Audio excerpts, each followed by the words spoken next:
And we've come a long way, but to really compete and start driving leadership from the continent, I think we have to take this seriously. And it's incredible to see the incredible participation that is here now from leadership, from policymakers to industry. And I think we have to be intentional if we want to lead. Like, we don't want to follow in Africa. And this is the type of event that will just keep growing. And the more we do of that, would certainly do us a good step. And if you want to add. Absolutely. At GFTN, we are very proud to co-organize technically the two largest fintech events in the continent.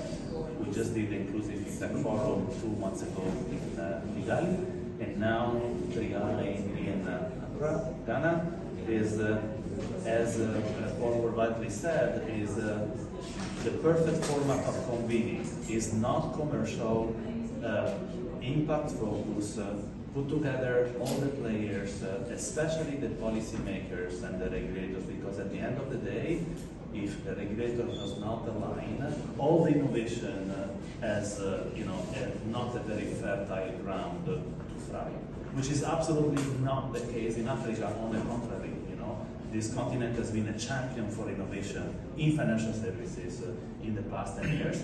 Now is truly the acceleration phase. Two quick questions. We had on lessons learned from the previous edition that is improving this edition. Then the second one, it's digital infrastructure is needing access to credits for everyone. Like, how robust is our system that will lead this access to credits? Okay, I can take the first one. So 3 years ago, 3i organized the very first one. Understanding is that they had about 8,000 participants. Huge ceremony, but what missing in that session was that it was not focused on specific topics that address the specific items on the ground. I like the way they have curated this one.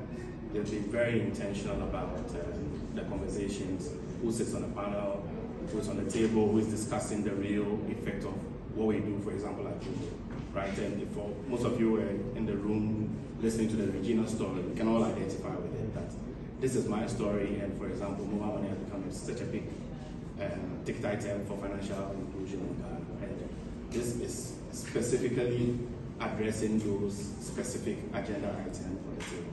If you also listen to the governor's speech, it was all across that digital credit, measure acquiring payments and things like that. But digital credit is the real core of what we want to be able to do in terms of all the items that we want to do to eliminate all the exclusivity or exclusions that is in the system. So that's what I think this particular session is built to achieve.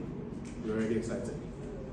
Maybe your second one on for credit specifically and the digital infrastructure. I think what we've done together as partnerships is let every player play the role they're best at. So today, if you go onto MTN's menu, you would see 5 products there that are all running on JUMO's infrastructure, where the core lending systems, the underwriting, the decision making sit there. And what that gives